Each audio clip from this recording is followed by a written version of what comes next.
On lance 2 fois une pièce de monnaie. On considère les événements suivants. L'événement A est l'événement on obtient un pile au premier lancer. B, on obtient face au deuxième lancer. C, on obtient la même chose aux deux lancers. Montrer que A, B et C sont 2 à 2 indépendants, mais pas mutuellement indépendants. Bon, eh bien l'exercice se fait simplement si on sait ce que ça veut dire 2 à 2 indépendants et pas mutuellement indépendants.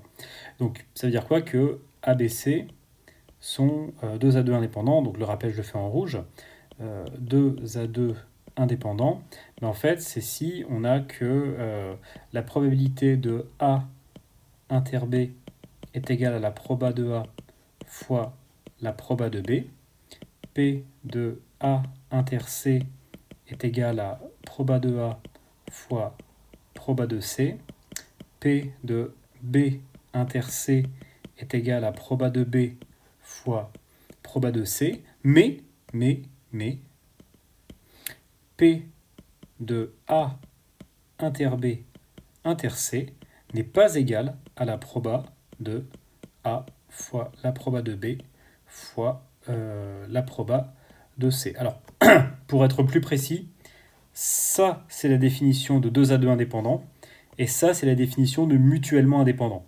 Et alors, bien sûr, si vous avez mutuellement indépendant, vous aurez 2 à 2 indépendants, mais la réciproque est fausse. Donc, on va devoir montrer ça.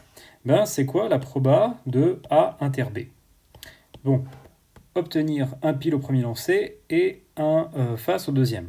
Ben, la proba, vous obtenez un pile, les lancers sont indépendants, ben, ça vous fait un quart. Et vous voyez que ça va être tout de suite égal à P de A fois P de B qui sera égal à 1 demi fois 1 demi. Et ben vous avez exactement la même chose pour P de A inter C qui sera donc égal à P de A inter C. Ça veut dire en fait qu'on obtient pile-pile. Ça vous fait qu'on obtient pile au premier lancer, pile au deuxième lancer. Si P1, P2, c'est les événements tirés un pile et un pile. Et ça, vous savez que c'est des événements indépendants. Donc vous pouvez écrire que c'est pile 1 fois pile 2, ce qui est encore égal à un quart. Et bien sûr, P de A, c'est aussi égal à 1 demi. Et P de C, c'est aussi égal à 1 demi. Alors P de C, il y a peut-être un petit... On va expliquer pourquoi c'est bien égal à 1 demi, même si c'est pas très très difficile. Alors, 1 demi fois 1 demi. Alors, pourquoi P de C, c'est égal à 1 demi? Eh bien, il faut comprendre que l'événement C, c'est soit vous obtenez pile-pile, soit face-face. Donc, c'est la probabilité d'obtenir pile 1, inter, pile 2, une union d'obtenir face 1, inter, face 2. Et ça vous fait combien? Ça vous fait, les événements étant incompatibles, vous avez P1, inter, P2, plus la proba de F1, inter, F2, face 1, face 2. Ce qui va donc vous donner un quart, ça on l'a déjà calculé, plus un quart. Et vous retombez sur le 1 demi ici. Donc voilà pourquoi est-ce que P de C est égal à 1 demi. Donc vous avez un quart. Vous avez exactement le même raisonnement pour P de B inter C.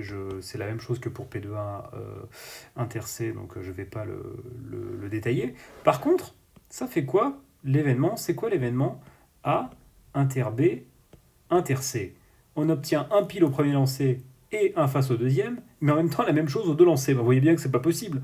Donc la probabilité de A inter B inter C, c'est égal en fait à l'ensemble vide. Et la probabilité de ce truc-là, A inter B inter C, sera donc égale à 0, ce qui sera totalement différent de P de A fois P de B fois P de C, qui lui serait égal à, alors que je dis pas de bêtises, on a dit que c'était 1 demi, oui c'est ça, 1 demi, 1 demi, 1 demi. Donc ici d'un côté on a 1 huitième, de l'autre côté on a 0, donc il n'est absolument pas question que les probas soient mutuellement indépendantes, mais elles sont bien 2 à 2 indépendantes.